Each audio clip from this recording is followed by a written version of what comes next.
So hello and welcome back मेरे देश के प्यारे भविष्यों।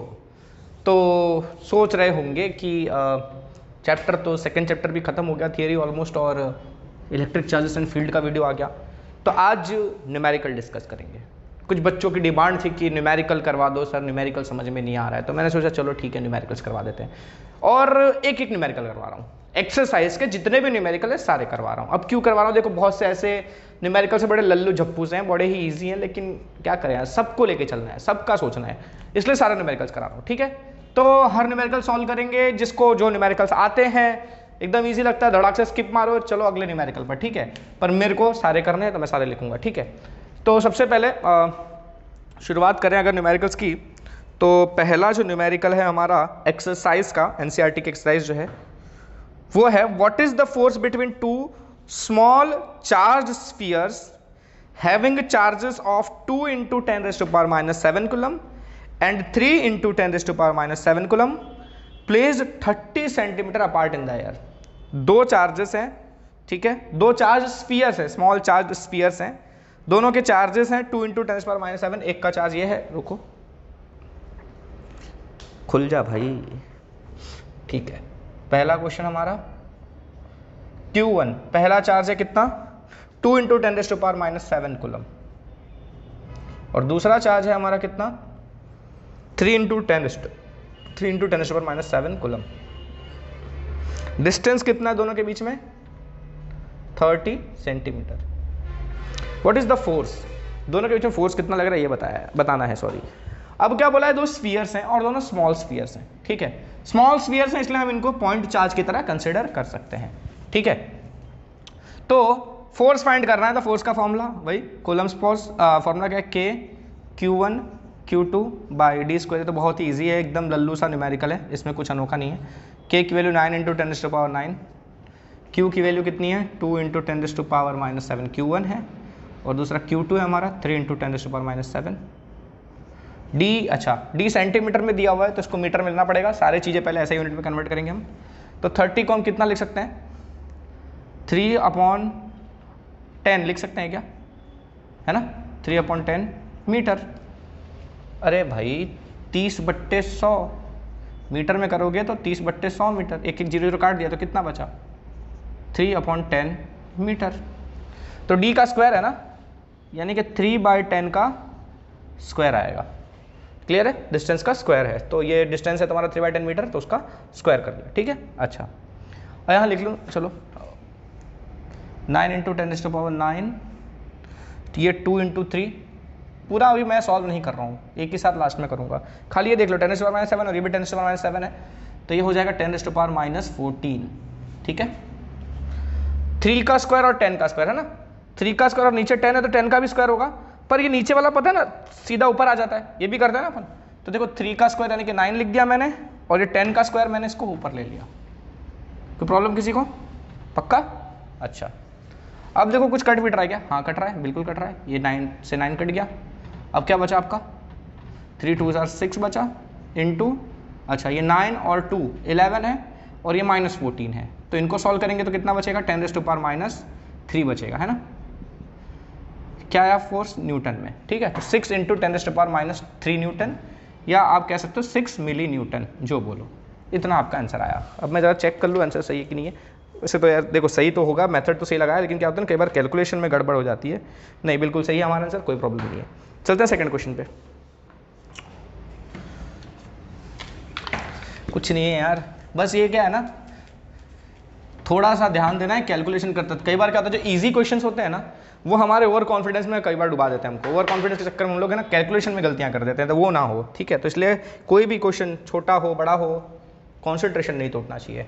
वो कहते हैं ना, मतलब हमारे ग्रंथों वगैरह में भी कहा गया हो, शत्रु को कभी भी कमज़ोर नहीं समझना चाहिए।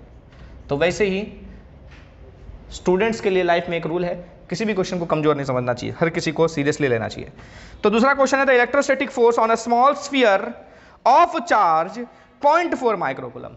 Electrostatic force on a small sphere of charge 0.4 microcoulomb due to another small sphere of charge -0.8 microcoulomb।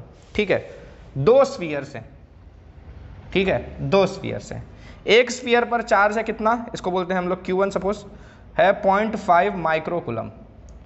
दूसरे का चार्ज कितना है Q2 का -0.8 माइक्रो कूलम। ठीक है, बोला है the electrostatic force on sphere small sphere of charge this due to another small sphere of charge this in air is 0.2 newton. Force भी दिया हुआ है हमको, तो चलो पहले लिस्ट आउट कर लेते हैं अपन।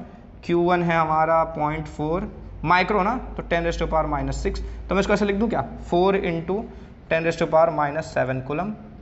दूसरा वाला कितना है हमारा -0.8 × 10⁻⁶ है, तो इसको लिख देता हूँ मैं -8 × 10⁻⁷ कूलम। ओके, और फोर्स भी दिया हुआ है हमको इस बार, फोर्स कितना दिया हुआ है 0.2 न्यूटन। ओके, पूछा है a what is the distance between the two spheres, तो आपको डिस्टेंस पता करना है। और दूसरा क्या पूछा है, what is the force on second sphere due to first, second वाले पे फर्स्ट की वजह से लगने वाला फोर्स। ठीक है, तो force on second by first, मतलब ये वाला इस पे जितना फोर्स लगा रहा है वो तो दिया हुआ है, इस पे ये वाला कितना फोर्स लगाएगा वो फाइंड करना है। अरे सब तो सबको बात चल जाएगा, कोई बड़ी बात नहीं है। चलो पहले उसके पहले जो ए बोला है डी फाइंड करना है, मतलब दोनों के बीच का डिस्टेंस फाइंड करना है हमको, ये फाइंड करना है। फोर्स दिया हुआ है, चार्जेस दिए हुए, डिस्टेंस तो बड़ी आसानी से मिल जाएगा। फिर से अपन क्या यूज करेंगे, कूलम्स लॉ यूज करेंगे, है ना। कूलम्स लॉ क्या बोलता है, Coulomb's law F is K times Q1 Q2 by d²। आपको d चाहिए तो d² इधर ले लो, K Q1 Q2 by F, है ना। K है आपका 9 × 10⁻⁹, Q1 है आपका कितना 4 × 10⁻⁷, 4 × 10⁻⁷।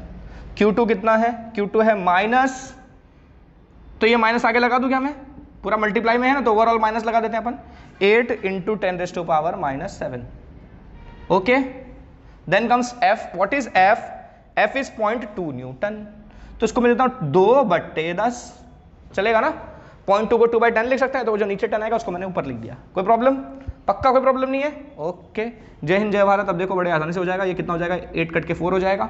अच्छा पहले तो सारे 10 ले लेते हैं अपन, 10 ले लेते कितना है, ये 9 है, ये -7 है और ये -7 है, तो -7 कितना होगा, -14 और ये 9, तो -14 + 9 यानी कि -5 और एक और तो -4, है ना। ये सारे सॉल्व हो गए, राइट।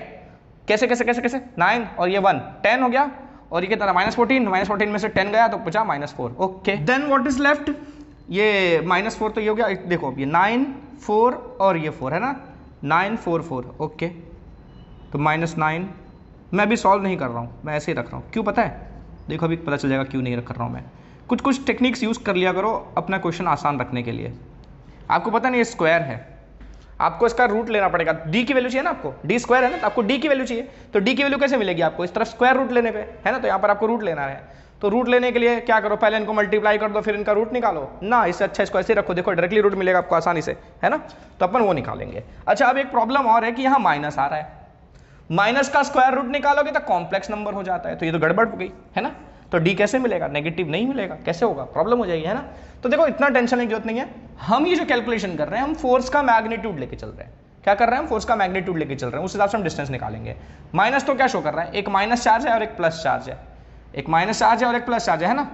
एक -8 है, -8 × 10⁻⁷, और एक है +4 × 10⁻⁷, दोनों अपोजिट नेचर के चार्जेस हैं, मतलब अट्रैक्शन हो रहा होगा, ठीक है। तो माइनस इस चार्ज के लिए यूज हुआ है, ठीक है। तो अभी आप थोड़ा देर के लिए इस माइनस को यहाँ पर इग्नोर कर सकते हो, और अगर आप शुरू से ही माइनस नहीं लगाते तो भी चल जाता, कोई प्रॉब्लम नहीं था, ठीक है। आपको डिस्टेंस निकालना है तो ये माइनस यहाँ से आपको इग्नोर करना पड़ेगा, ठीक है। तो मैं अभी इग्नोर कर देता हूँ, ठीक है। ओके, अब मेरे को उसका रूट लेना है, तो डी मुझे कैसे मिलेगा, इसका भी रूट होगा तो यहाँ भी रूट होगा। अच्छा, रूट होता है क्या होता है, ये पूरे का रूट होना चाहिए, है ना। चलो लिखिए दो यार, अब क्या बोलूँगे। तो जो 2 बार होता है वो रूट के बाहर जाके 1 बार हो जाता है। 9 है, 9 का रूट बाहर लोगे तो क्या हो जाएगा, 3 हो जाएगा। 4 2 बार है तो 1 बार बाहर जाके 4, और ये 10⁻⁴, इसका रूट कितना आएगा 10⁻², कितना हो जाएगा ये 12 × 10⁻², सॉरी, यानी कि कितना आया, ये मीटर में आया ना, सारे यूनिट्स आपने SI में ली हुई थी, इसलिए आपका ये भी जो आया है वो SI यूनिट में आया है। तो इसको अपन सेंटीमीटर में कितना लिखेंगे, 12 सेंटीमीटर। क्योंकि 12 इंटू 10⁻² मीटर आया है तो वो 12 सेंटीमीटर हो जाएगा। क्लियर है? अच्छा, अब और भी कुछ पूछा था आपको, डिस्टेंस के अलावा पूछा था force on second by first. इस वाले पे इसके वजह से कितना फोर्स लगेगा भाई, न्यूटन का थर्ड लॉ है। न्यूटन का थर्ड लॉ यही कहता है every action is equal and opposite reaction, मतलब इसने इस पे जितना फोर्स लगाया उतना ही फोर्स इसने भी इस पे लगाया है, तो दोनों एक दूसरे पे सेमी फोर्स लगाएंगे। ठीक है, तो force on second sphere by first is same as that applied by first on second, that is कितना लग रहा था, 0.2 न्यूटन लग रहा था ना, 0.2 न्यूटन, सेम फोर्स। ओके, चलते हैं अगले क्वेश्चन पे, बहुत ईजी था, कुछ है नहीं यार अभी तक मतलब तक जितने भी क्वेश्चन हम डिस्कस करने वाले हैं ना, कोई खास डिफिकल्ट क्वेश्चंस नहीं है, इतना टेंशन लेने वाली बात नहीं है, बच्चे बिना मतलब का चिंता करने लगते हैं। चलते हैं क्वेश्चन नंबर 3 पर अपन। तो क्वेश्चन नंबर 3 है हमारा, check that the ratio ke² upon GME/MP is dimensionless. एक रेशियो दिया हुआ है हमको, क्या दिया हुआ है रेशियो, ke² अपॉन GME/MP। बोला है कि ये रेशियो डायमेंशनलेस है, ये आपको प्रूफ करना है। ठीक है, इसे डायमेंशनलेस प्रूफ करना है। ओके, और क्या पूछा है, look up a table of physical constant and determine the value of this ratio, what does this ratio signify. ये रेशियो क्या सिग्निफाई करता है, कौन सा कांस्टेंट और है ये, वो तो बाद में देखेंगे, पहले तो इसको प्रूव कर लें अपन कि डायमेंशनलेस है। ठीक है, डायमेंशनलेस है मतलब इसकी कोई यूनिट नहीं है, ये प्रूव करना है। ओके, कैसे करेंगे, तो देखो अपन सबकी यूनिट डाल लेते हैं, राइट, सबकी यूनिट्स पुटअप कर लेते हैं। के क्या है, के क्या है, कोलम्स कांस्टेंट है ना, जो अपन कोलम्स लॉ में यूज करते हैं, फोर्स कांस्टेंट। अच्छा, उसका यूनिट क्या होता है, न्यूटन मीटर स्क्वायर पर कूलम स्क्वायर, राइट, यही है उसका यूनिट। ई यानी क्या है, चार्ज है। ठीक है, तो चार्ज का स्क्वायर है तो कूलम का स्क्वायर, ठीक है, अपॉन जी। जी क्या है, universal gravitational constant. Universal gravitational constant तो उसकी यूनिट क्या होती है, न्यूटन मीटर स्क्वायर पर केजी स्क्वायर। ठीक है, न्यूटन मीटर स्क्वायर पर KG square. MEMP mass of electron, mass of proton, electron का मास, प्रोटॉन का मास, तो दोनों मास ही है, तो केजी इंटू केजी, दोनों केजी केजी होगा तो केजी स्क्वायर लिख दूं मैं, है ना। ओके, अब देखो यहाँ पर ये माइनस कूलम रेस टू -2 है, कूलम रेस टू +2 है, दोनों बगल मल्टीप्लिकेशन में कैंसिल आउट हो जाएंगे। Kg raise to -2, kg raise to +2 cancel out हो जाएंगे। ऊपर नीचे न्यूटन न्यूटन, मीटर स्क्वायर सब कैंसिल हो गया। ठीक है, सो क्या प्रूव हो गया, ये डायमेंशनलेस। ठीक है, बड़ा ही इजी था। अच्छा, अब ये भी पूछा है कि ये जो रेशियो है ये क्या सिग्निफाई करता है, तो देख लो, बड़ा आसान है, कैसे करेंगे अपन पता है, देखो रेशियो ke² अपॉन GME/MP। अब ना आप एक काम करो, यहां पर डिस्टेंस का स्क्वायर मल्टीप्लाई कर दो, ऊपर भी तो नीचे भी करना पड़ेगा, यानी कि डिस्टेंस स्क्वायर से मल्टीप्लाई डिवाइड कर दिया इस रेशियो को हमने, है ना। अच्छा, अब ये ke²/d², ठीक है, ये एक क्वांटिटी बना और ये वाला ये एक क्वांटिटी बना, समझ रहे हो क्या है, GME/MP, G mass of electron, mass of proton upon d²। इसको ऐसा लिख सकते हैं ना अपन, समझ में आ रहा है, इसको अपन ऐसा लिख सकते हैं फर्दर, देखो ke² upon d² upon GME/MP upon d²। इसको फर्दर हम ऐसा लिख सकते हैं, कैसे, ये d² उठा के इसके नीचे ले आए, है ना, और ये पूरा ke² अपॉन d² ऐसा लिख सकते हैं अपन, और ये GME/MP अपॉन d² ऐसे लिख सकते हैं।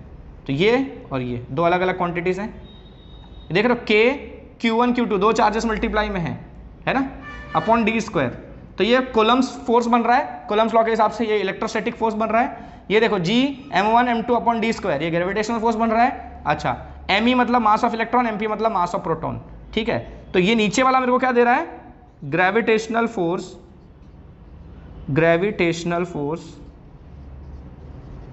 Between proton and electron. ठीक है, G capital G universal gravitational constant, mass of electron, mass of proton divide by d²। तो ये मिल गया force, gravitational force between proton and electron, और ये क्या मिल रहा है हमको, दोनों ई मतलब 1.6 इंटू 10⁻⁹ दोनों का, इलेक्ट्रॉन और प्रोटॉन दोनों का चार्ज सेम ही होता है ना, ई ही होता है। तो ये क्या दे रहा है, electrostatic force between proton and electron. तो ये क्या चीज मिला ये आपको, कौन सा रेशियो है ये रेशियो है electrostatic force between proton and electron का, किसके रेस्पेक्ट में, ratio of electrostatic force to the gravitational force, electrostatic force to the gravitational force between proton and electron. तो प्रोटॉन इलेक्ट्रॉन के बीच में जो ग्रेविटेशनल फोर्स बन रहा है और प्रोटॉन इलेक्ट्रॉन के बीच में जो इलेक्ट्रोस्टैटिक फोर्स बन रहा है, तो इलेक्ट्रोस्टैटिक फोर्स को आप ग्रेविटेशनल फोर्स से डिवाइड करोगे तो ये मिलेगा। इसकी वैल्यू भी निकाल सकते हैं हम, इसकी वैल्यू निकालेंगे तो कैसे आएगा, रेशियो की वैल्यू देखनी है आपको, ये बताया ना कि क्या सिग्निफाई करता है, तो वो आपको निकालना पड़ेगा, उसका ये चेक करना पड़ेगा कि उसकी वैल्यू कितनी आ रही है। कहाँ गया डस्टर मेरा। तो इसके आगे का स्टेप फिर से यहाँ पे, तो रेशियो की वैल्यू निकाल लेते हैं अपन। के की वैल्यू है 9 × 10⁻⁹। ई यानी कि चार्ज है, ठीक है, इलेक्ट्रॉन और प्रोटॉन किसी का भी चार्ज लो सेम ही है, तो उसका स्क्वायर है, तो 1.6 × 10⁻⁻19 का स्क्वायर है, राइट। तो आप ऐसे स्क्वायर लगा के लिख सकते हो, या बेहतर है कि 2 बार लिखो, क्योंकि कई बार क्या होता है स्क्वायर हम इग्नोर कर देते हैं। तो 2 बार है तो चाहिए 2 बार लिख दो। अगर बहुत ज़्यादा पावर होगा 4 बार, तो 4 बार मत लिखने बैठ जाना, तब थोड़ा सा ध्यान रखना। वैसे स्क्वायर है 2 बार लिख दो, तो बेहतर क्या है कि वही क्या होता है ना, स्क्वायर लगा करते हैं, कई बार स्क्वायर इग्नोर हो जाता है, एक ही कैलकुलेट कर देते हैं। अरे वैसे बच्चे दिमाग वाले हो तुम, इसमें कोई अनोखी बात नहीं, बोलोगे यार ये क्या रॉकेट साइंस बता रहे हो, लल्लू सी चीज़ है। चलो जी की वैल्यू कितनी होती है, 6.67 × 10⁻⁻11। मास ऑफ इलेक्ट्रॉन कितना होता है हमारा, 9.1 × 10⁻31, इतना ही होता है ना, है? और प्रोटॉन का मास 1.67 × 10⁻⁻27 kg। इन सब को अपन को सॉल्व करना है। सॉल्व करके, अब यार ये बहुत बड़ा कैलकुलेशन है, मैं सॉल्व नहीं करूँगा, मैं डायरेक्टली वैल्यू लिखूंगा, आप सॉल्व कर लेना। कितना आएगा सॉल्यूशन देख लो एक बार ज़रा, मैं कहाँ है भाई आंसर, कहाँ है आंसर, कहाँ है आंसर, कहाँ है, 2.287 × 10⁻39, 2.287 × 10⁻39, ये आ रहा है रेशियो। यूनिट आएगी क्या, कुछ नहीं आएगी ना भाई, डायमेंशनलेस था। अच्छा, तो ये रेशियो क्या सिग्निफाई कर रहा है, देखो ये रेशियो बहुत बड़ा है ना, 2.27 × 10⁻39, इतना गुना बड़ा है। इससे ये सिग्निफाई होता है, this signifies that electrostatic force is very strong,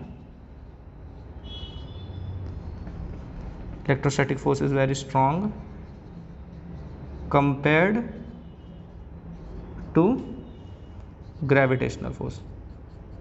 क्यों, ये कैसे पता चल रहा है, अरे भाई क्या आया था, ये रेशियो क्या था, ऊपर इलेक्ट्रोस्टैटिक फोर्स नीचे ग्रेविटेशनल फोर्स, तो इलेक्ट्रोस्टैटिक फोर्स को आप ग्रेविटेशनल फोर्स से डिवाइड करते हो तो इतना बड़ा नंबर मिलता है, मतलब आपका इलेक्ट्रोस्टैटिक फोर्स ग्रेविटेशनल फोर्स से इतना गुना स्ट्रॉन्ग है। दो, अगर कोई भी एक इलेक्ट्रॉन और एक प्रोटॉन ले लो आप, ठीक है, उन दोनों के बीच का इलेक्ट्रोस्टैटिक फोर्स निकालोगे तो उन दोनों के बीच में जो ग्रेविटेशनल फोर्स आएगा उसके इतना टाइम्स होगा इलेक्ट्रोस्टैटिक फोर्स, ठीक है। मतलब आप ऐसा देख सकते हो कि इसका इलेक्ट्रोस्टैटिक फोर्स होगा between proton and electron is this much times gravitational force between proton and electron, समझे, ऐसा होगा। ओके, तो ये हो गया हमारा क्वेश्चन नंबर 3। चलते हैं हम अगले क्वेश्चन पर। क्या है अगला question,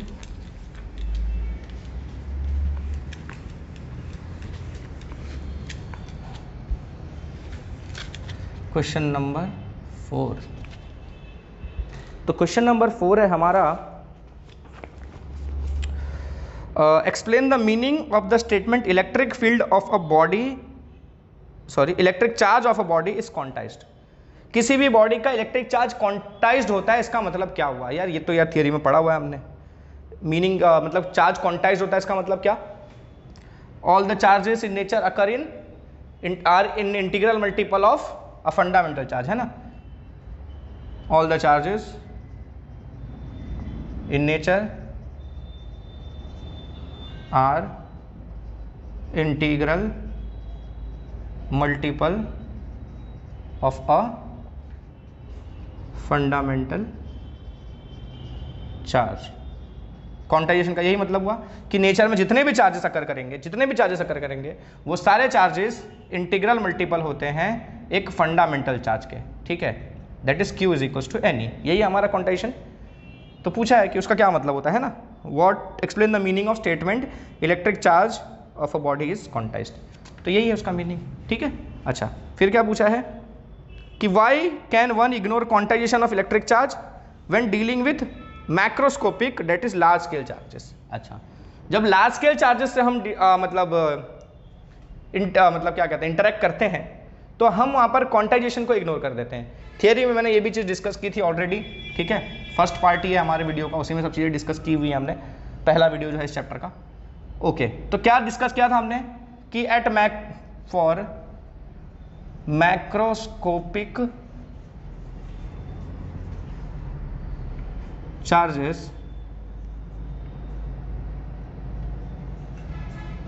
the value of n is very very high and compared to it E is a very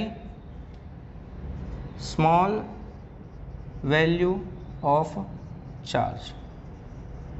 मतलब n बहुत बड़ा चार्ज आप जब लेते हो, बहुत बड़े चार्जेस की जब बात करते हो तो वहाँ पर ये n जो होता है ना ये बहुत ज़्यादा होता है, लाखों में करोड़ों में ऐसे में होता है, ठीक है। तो उस केस में आपका Ne जो है, ठीक है, n is very very high and compared to it E is very very small. अच्छा, अब अगर आप Ne की बात करो, n आपका बहुत ज़्यादा है, ठीक है, n आपका बहुत ज़्यादा है तो ये Ne जो प्रोडक्ट होगा वो भी बहुत ज़्यादा हो जाएगा, तो ये E के कंपैरिजन में बहुत ज़्यादा होगा, ठीक है।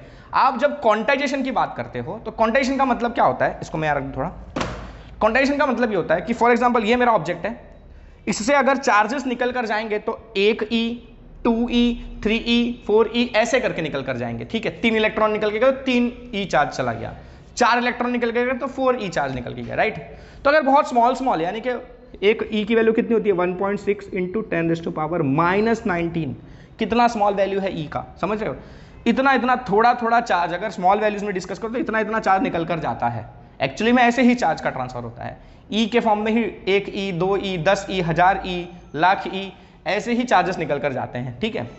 तो इतना स्मॉल चार्ज का ट्रांसफर होता है। अगर आप स्मॉल वैल्यूज की बात कर रहे हो तो ये इंपॉर्टेंट हो जाता है, इसको ध्यान देना, राइट। लेकिन आप बहुत बड़े चार्जेस की बात कर रहे हो, 10 कूलम 20 कूलम 100 कूलम 1000 कूलम, इन सब चार्जेस की बात कर रहे हो, ठीक है। तो 10⁻⁻19 के कंपैरिजन में, इस वैल्यू के कंपैरिजन में 100 कूलम 1000 कूलम चार्ज भी बहुत ज़्यादा होता है, ठीक है, वो बहुत ज़्यादा हो जाता है इसके कंपैरेटिवली। तो वहाँ पर आप ये छोटी बारीक ट्रांसफर्स को इग्नोर कर सकते हो, ठीक है। आप ये डिस्क्रीट चार्जेस को इग्नोर करके कंटिन्यूअस चार्ज समझ सकते हो। डिस्क्रीट समझ रहे हो ना, बिखरा हुआ छोटा बटा हुआ टुकड़े में, ठीक है। तो ये डिस्क्रीट है, तो एक ई करके जा रहा है, इस हिसाब से हम मानते हैं। लेकिन Ne की वैल्यू, ठीक है, अगर बड़ा चार्ज है तो वहाँ पर Ne की वैल्यू बहुत ज़्यादा हो जाती है, तो उस केस में आप ये स्मॉल e को इग्नोर कर सकते हो, ठीक है। तो therefore value of E can be ignored and hence we can ignore charge transfers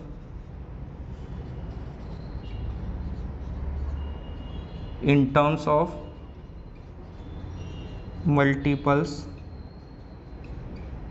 of E. So quantization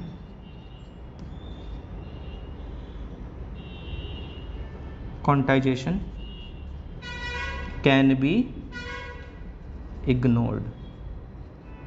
मतलब समझे कि नहीं समझे? नहीं समझे? पक्का नहीं समझे? मतलब ये हुआ बच्चों कि देखो आप ई करके ट्रांसफर कर रहे थे, अब रियलिटी में चार्ज ऐसे ही ट्रांसफर होता है, ठीक है। अब बात कर रहा हूं मैं, इसको ऐसे समझो, देखो आप मार्केट गए, ठीक है, आप मार्केट गए, आप 10 टमाटर खरीद के ले आए, ठीक है। अब 10 टमाटर खरीद के ले आए, तो आपने काउंटिंग किया 1 2 3 10 भर लिया, राइट। छोटा अमाउंट खरीदा आपने, ठीक है। लेकिन आपका मतलब रेगुलर इस चीज़ का बिजनेस है, ठीक है, बहुत बड़े आप टमाटर के सप्लायर हो, ठीक है। आप रोज टन के टन समझते हो ना, टन के टन वजन का टमाटर सप्लाई करते हो। तो उस केस में क्या आप एक एक टमाटर काउंट करने बैठोगे? वहां आपके लिए एक एक टमाटर की इंपॉर्टेंस है क्या? वहां तो 10-20 टमाटर सड़ गए, निकाल के ऐसे फेंक दोगे। लेकिन आप जब 10 टमाटर खरीदने गए थे तो वहां 10 टमाटर सड़ गए तो बहुत ज्यादा प्रॉब्लम हो जाएगी, समझे।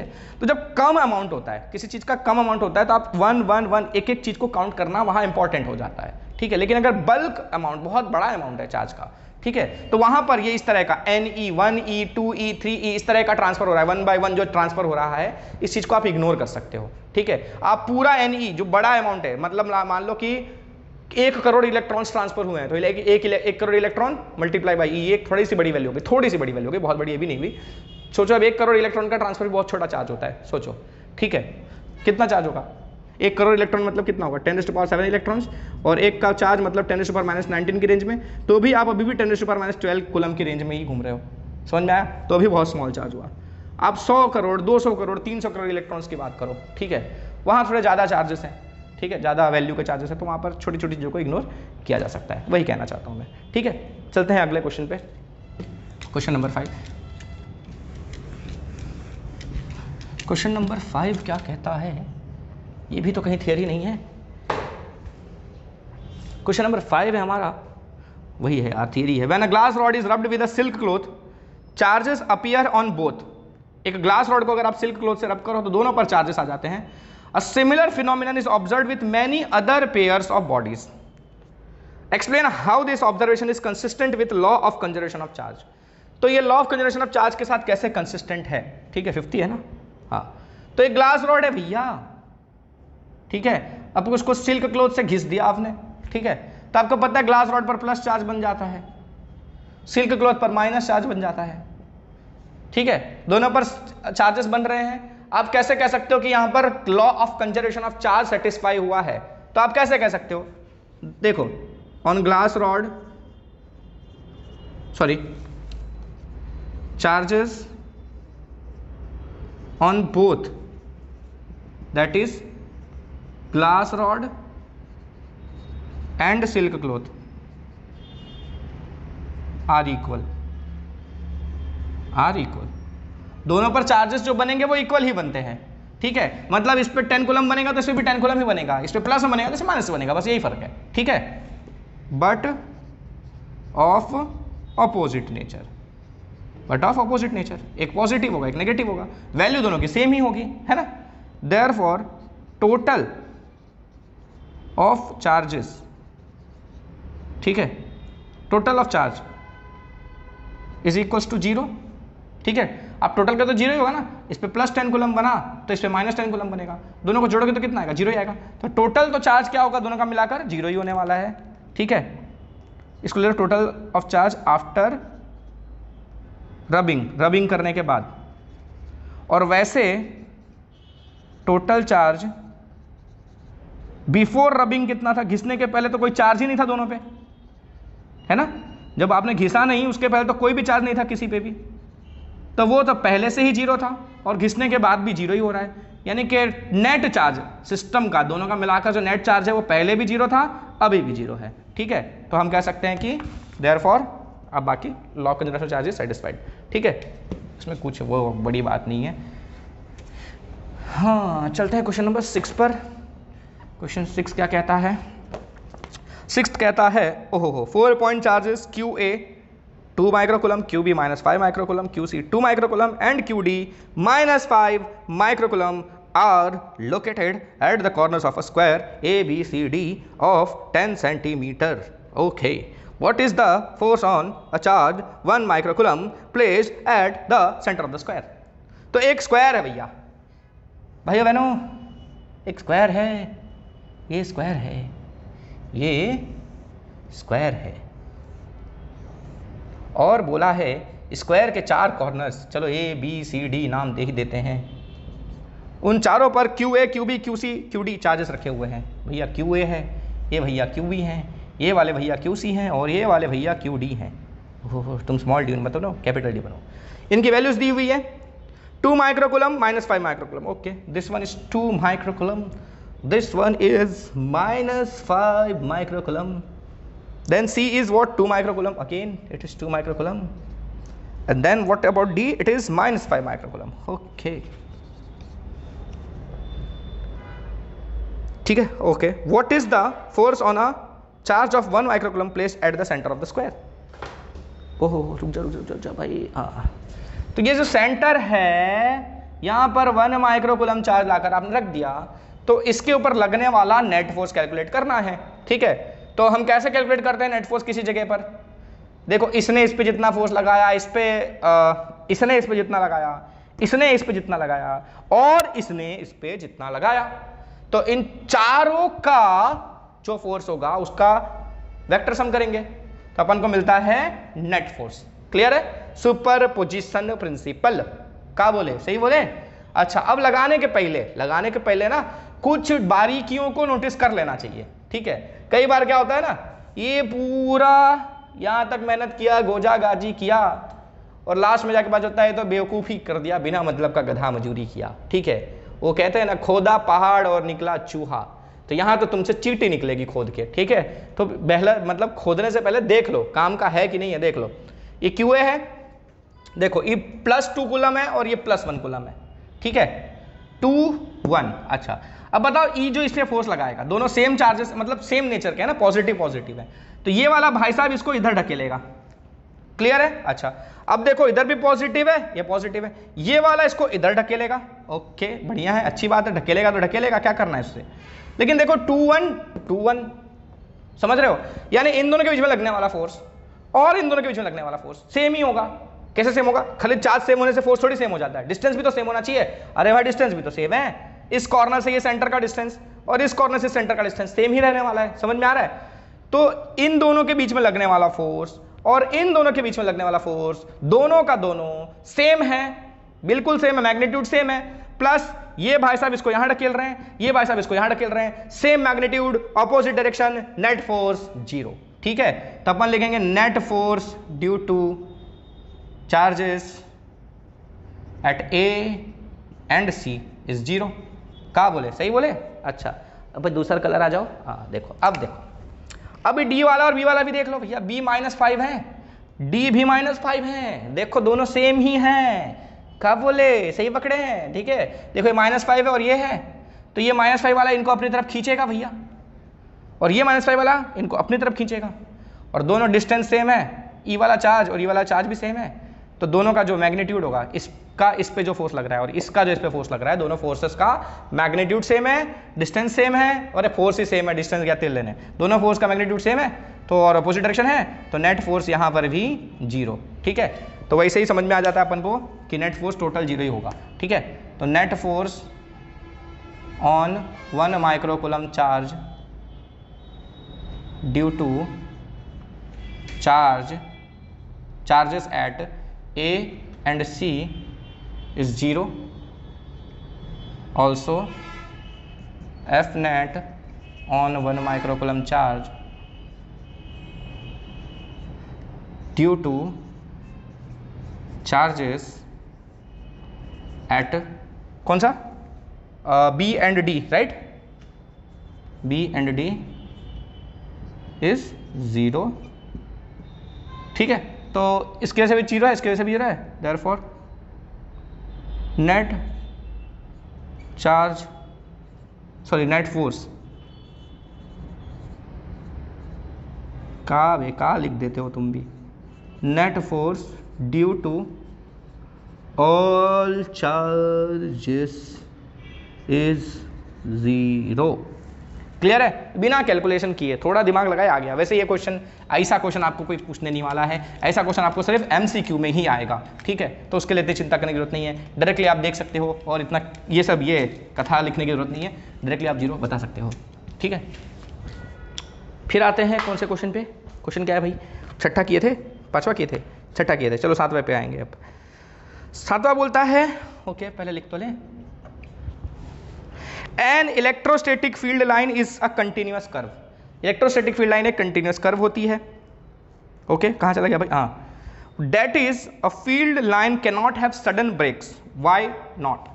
फील्ड लाइंस को हम कभी भी ब्रोकन फॉर्म में नहीं दिखा सकते, ठीक है। जैसे कि ई प्लस चार्ज, सपोज यहाँ से इलेक्ट्रिक फील्ड लाइन निकला, यहाँ टूट गया और फिर यहाँ से दिखाया आगे, तो ये ब्रोकन नहीं दिखाते हैं, ठीक है, कभी नहीं दिखाते हैं। काहे लिए ई पूछा है, ठीक है, काहे लिए, तो लिख देते हैं भैया, देखो electric field lines are continuous curves, ठीक है, and can not be shown as broken lines because electric field never disappear abruptly। मतलब ऐसा, मतलब किसी रीजन में इलेक्ट्रिक फील्ड है, ठीक है, जैसे ये यहाँ पर इलेक्ट्रिक फील्ड है बनी हुई, ठीक है, ये इलेक्ट्रिक फील्ड पॉजिटिव चार्ज से स्टार्ट हुई है तो नेगेटिव चार्ज पर जाके खत्म होगी, ठीक है। अच्छा, इलेक्ट्रिक फील्ड लाइन्स हम ऐसे ही दिखाते हैं, पॉजिटिव चार्ज से निकलती हुई नेगेटिव चार्ज पर जाकर टर्मिनेट कर देते हैं अपने इलेक्ट्रिक फील्ड लाइन को। अच्छा, अगर ब्रोकन दिखा दिया, ब्रोकन दिखाने का मतलब क्या पता है कि यहां पर इलेक्ट्रिक फील्ड खत्म हो गया, जहां लाइन टूट गई वहां पर इलेक्ट्रिक फील्ड खत्म हो गया, ठीक है। तो अगर यहां इलेक्ट्रिक फील्ड खत्म हो गया, ठीक है, फिर वापस यहां से शुरू कैसे होगा? नहीं हो सकता। इलेक्ट्रिक फील्ड हमेशा पॉजिटिव से नेगेटिव चार्ज की तरफ जाएंगी, ठीक है। ब्रोकन लाइन दिखाने का मतलब यह हुआ कि इलेक्ट्रिक फील्ड अचानक से बीच में गायब हो गया, जो कि पॉसिबल नहीं है। इलेक्ट्रिक फील्ड ग्रेजुअली डिक्रीज हो सकता है, इलेक्ट्रिक फील्ड ग्रेजुअली डिक्रीज हो सकता है, ठीक है।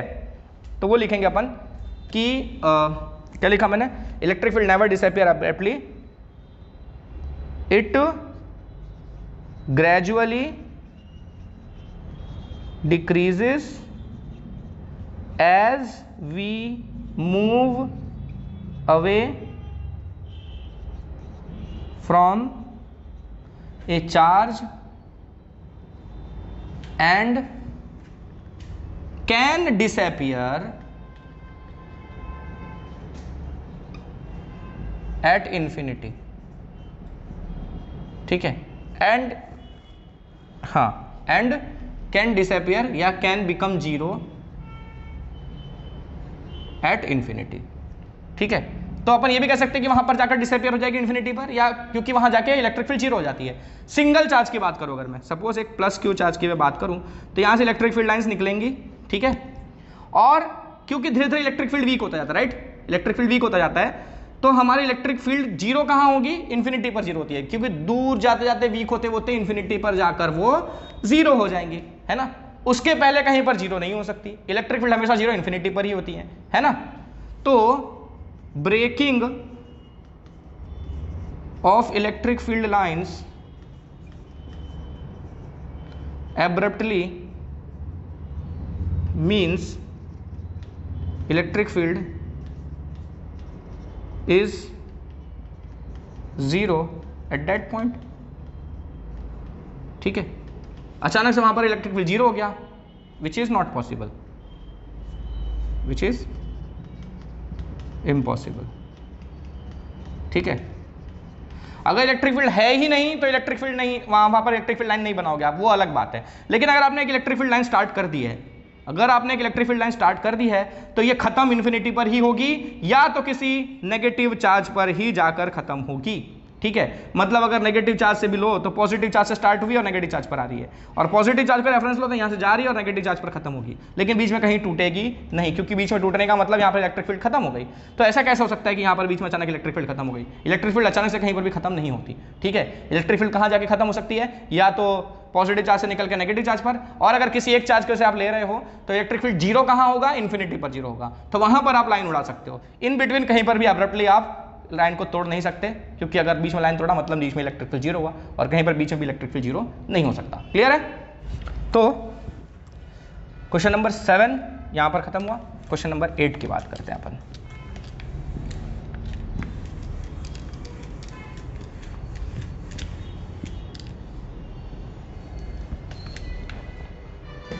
क्वेश्चन नंबर 8 क्या कहता है? क्वेश्चन नंबर 8 कहता है 2 point charges QA 3 microcoulomb and QB -3 microcoulomb are located 20 centimetre apart in vacuum. 2 point charges हैं, एक है QA 3 माइक्रोकूलम और दूसरा है -3 माइक्रोकूलम। QA 3 माइक्रोकूलम और QB है -3 माइक्रोकूलम, दोनों कुछ डिस्टेंस पर रखे हुए हैं। ठीक है, डिस्टेंस दिया है क्या दोनों के बीच का, कहाँ गया kept at 20 centimetre apart in vacuum, दोनों के बीच में डिस्टेंस जो है वो 20 सेंटीमीटर है। तो डिस्टेंस भी है हमारा 20 सेंटीमीटर, जिसे हम 0.2 मीटर लिख सकते हैं। ठीक है, अच्छा फिर क्या पूछा है, what is electric field at the mid point O of the line AB joining the 2 charges. Mid point पर इलेक्ट्रिक फील्ड चाहिए। ठीक है, तो पहला क्वेश्चन इसमें पूछा है electric field at mid point O, और दूसरा क्वेश्चन क्या पूछा है इसमें, if negative test charge of magnitude 1.5 into 10⁻⁹ coulomb is placed at this point, what is the force experience by the test charge. तो फोर्स एक्सपीरियंस्ड बाय एक negative charge लाकर रखे हैं। ठीक है, कितनी वैल्यू का, 1.5 into 10⁻⁹, तो उसको मैं लिख दूं -1.5 into 10⁻⁹ कूलम। इतने वैल्यू का एक चार्ज अपन लाकर इस मिड पॉइंट पर अगर रख दें तो वो कितना फोर्स एक्सपीरियंस करेगा, ये पूछा है ना। ओके, तो सबसे पहले तो अपन इलेक्ट्रिक फील्ड निकालेंगे, इस पॉइंट पर कितना इलेक्ट्रिक फील्ड आ रहा है ना। अच्छा देखो देखो देखो देखो, ये वाला इस पर इलेक्ट्रिक फील्ड लगा रहा है, ये पॉइंट हमारा O। अच्छा, ये मिड पॉइंट है ना, ये पूरा डिस्टेंस 20 था, तो ये डिस्टेंस कितना होगा 10 सेंटीमीटर, यानी कि मैं 0.1 मीटर लिख सकता हूँ। यहाँ से ये भी डिस्टेंस कितना हो जाएगा 0.1 मीटर लिख सकता हूँ। क्लियर है, पक्का। अच्छा, तो इस पॉइंट पर इलेक्ट्रिक फील्ड निकालना है, तो इलेक्ट्रिक फील्ड ड्यू टू ए वाले की वजह से क्या फॉर्मूला आएगा, इलेक्ट्रिक फील्ड का फॉर्मूला क्या होता है, due two point charge KQ/R²। तो KQ, व्हाट इज QA कितना है हमारा, कहाँ गया भाई, QA 3 माइक्रोकूलम है, तो KQ/R² and what is R 0.1, तो 0.1 का स्क्वायर, 0.1 का स्क्वायर। अच्छा, K को क्यों छोड़ दिया भाई, उसको भी लिख दो। अच्छा पहले फॉर्मूला लिखो यार, नहीं तो फिर कंफ्यूजन हो जाएगा, KQ/R²। ठीक है, अच्छा यार एक चीज़ मेरे को नोटिस कर रहा हूँ मैं, देखो QA की वैल्यू कितनी है 3 है, QB की वैल्यू भी 3 है पर नेगेटिव में है ना। अच्छा, तो A लिख देता हूँ मैं KQ/R², KQA/R², और E due to B is KQB/R²। क्यों R ही लिखा मैंने दोनों के लिए, पर डिस्टेंस दोनों का सेम ही है ना, पक्का। अच्छा, अब QA और QB की वैल्यू भी तो सेम ही है ना, QA और QB की वैल्यू भी सेम ही है, लेकिन माइनस में है ना। अब मुझे एक बात बताओ, ये जो इस पे इलेक्ट्रिक फील्ड लगाएगा इसका डायरेक्शन क्या होगा, A ने जो यहाँ इलेक्ट्रिक फील्ड लगाया है उसका डायरेक्शन ये होगा, और B ने जो यहाँ इलेक्ट्रिक फील्ड लगाया है उसका डायरेक्शन क्या होगा, उसका भी डायरेक्शन यही होगा। क्यों, ये -3 कूलम है ना, -3 माइक्रोकूलम है, और ये +3 माइक्रोकूलम है। तो प्लस वाला चार्ज खुद से दूर की तरफ इलेक्ट्रिक फील्ड लगाता है, यानी इस पॉइंट पर यहाँ से इस तरफ इलेक्ट्रिक फील्ड लगा रहा है, माइनस वाला खुद की तरफ इलेक्ट्रिक फील्ड लगाता है, यानी यहाँ से इलेक्ट्रिक फील्ड का डिस्टेंस फिर से यही है, यानी इस पॉइंट पर दोनों का इलेक्ट्रिक फील्ड क्या होगा, ऐड हो जाएगा, है ना। क्या बोल रहा समझ में आ रहा है, पक्का। अगर आपको वेक्टर फॉर्म में लिखना है, तो भी आप लिख सकते हो, यहाँ पर आप इस तरफ I डायरेक्शन ले लो या +I डायरेक्शन ले लो, तो इसका +I लिखोगे, इसका -I लिखोगे, ठीक है। लेकिन नहीं करना है तो सिंपल है, सिंस यहाँ पर देखो, since both electric fields are in same direction, बिना वेक्टर के भी आप कर सकते हो, कोई प्रॉब्लम नहीं है, दोनों इलेक्ट्रिक फील्ड सेम डायरेक्शन में है, therefore net electric field is EA + EB, दोनों ऐड हो जाएंगे। अच्छा, तो KQA/R² + KQB/R², समझे। अब यहां पर माइनस मत लगा देना चार्ज को, ठीक है। इसको मैं सिंपली देता हूं 2KQ/R², सिंस QA = QB, और उसको मैंने ले लिया क्या, Q। क्या बोल रहा समझ में आ रहा है, QA QB की वैल्यू सेम है, मैग्नीट्यूड सेम है, 3 माइक्रोकूलम 3 माइक्रोकूलम, तो QA QB दोनों इक्वल है मैग्नीट्यूड में, उनको मैंने Q बोल दिया, तो ये KQ/R², तो 2KQ/R² हो गया। अच्छा, अब बात ये है कि तुम बोलोगे कि ये तो माइनस में था, तो यहाँ पर माइनस लगाना चाहिए था, माइनस क्यों नहीं लगाया, अरे भाई माइनस क्यों लगाऊंगा, ये माइनस है, उसके मैंने इसका डायरेक्शन तो इस तरफ ले लिया ना, माइनस की वजह से ही मैंने इसका डायरेक्शन यहाँ पर लिया है ना, तो मैंने ऑलरेडी डायरेक्शन में माइनस कंसीडर कर लिया, इसलिए फिर से वापस यहाँ माइनस लगाने की जरूरत नहीं है। दोबारा लगाने का मतलब बेवकूफ़ी करना। समझ में आया क्या पूरा बात चल रहा है ना? तो ऑलरेडी माइनस का मतलब मैंने डायरेक्शन ले लिया है, तो इसलिए मैंने वापस से माइनस नहीं लगाया। तो दोनों ऐड हो जाएंगे इलेक्ट्रिक फील्ड, इतना समझ में आ रहा है? ओके, तो 2kq/r² है, तो 2k कितना है हमारा 9 × 10⁻⁹, और q कितना है हमारा 3 माइक्रोकूलम, तो 3 × 10⁻⁶ अपॉन r²। r कितना है, डिस्टेंस जो है दोनों के बीच का कितना है, ये डिस्टेंस 0.1, ये भी 0.1 ही है ना, एक ही तो डिस्टेंस है, सेम ही है, तो 0.1 का स्क्वायर। तो मैं इसको लिख सकता हूँ कितना 1/10, 0.1 को 1/10 लिख सकते हैं ना, तो 1/10 का स्क्वायर, तो 1 और 10 का स्क्वायर इधर लिख दिया। ठीक है, कोई प्रॉब्लम नहीं है ना? अच्छा, तो कितना आएगा ये, देखो देखो देखो देखो, 3 2 6 9 6 54, पक्का 54 इंटू ये कितना 10⁻9 11 - 6 यानी कि 10⁵ तो ये आया कितना न्यूटन पर कूलम इलेक्ट्रिक फील्ड, इतना आया 54 × 10⁵। ठीक है, अच्छा अब क्या पूछा था, फोर्स भी पूछा था ना, तो वो फोर्स मैं यहाँ लिख देता हूँ। ठीक है, फोर्स किस पर कितना कूलम चार्ज रख रहा है वहाँ पे, -1.5 × 10⁻⁹। ठीक है, फोर्स कैसे मिलेगा, अरे भाई किसी जगह पर ई वैल्यू का इलेक्ट्रिक फील्ड लग रहा है, ठीक है, उस जगह पर क्यू चार्ज ले आओ तो क्यू ई वैल्यू का फोर्स लगता है उसके ऊपर, है ना? तो फोर्स कैसे मिलेगा आपको, क्यू × ई, तो इसको क्यू डैश बोल देता हूँ क्योंकि इन लोगों के लिए पहले ही क्यू यूज कर चुका हूँ, है ना? तो F = क्यू डैश ई, तो क्यू डैश कितना है हमारा, चार्ज कितना लगाए थे हम -1.5, आप माइनस नहीं लिखोगे तो भी चलेगा क्योंकि आप खाली फोर्स का मैग्नीट्यूड निकाल रहे हो, तो 1.5 × 10⁻⁻19, सॉरी 1.5 × 10⁻⁹ है, -9 इंटू इलेक्ट्रिक फील्ड आपका कितना आया था 54 × 10⁵ सॉल्व कर लेते हैं अपन इसको। 10⁻⁹ और 10⁵ है, कितना हो जाएगा 10⁻⁴, और ये 54 × 1.5 है ना, इसको भी कर दो मल्टीप्लाई भाई, 54 में 15 मल्टीप्लाई करो कितना आएगा, 5 4 22, 5 4 25, 27 4 5 0 11 8, राइट? तो 81 × 10⁻⁻⁴, तो अपन लिख सकते हैं इसको 8.1 × 10⁻⁻3, है ना?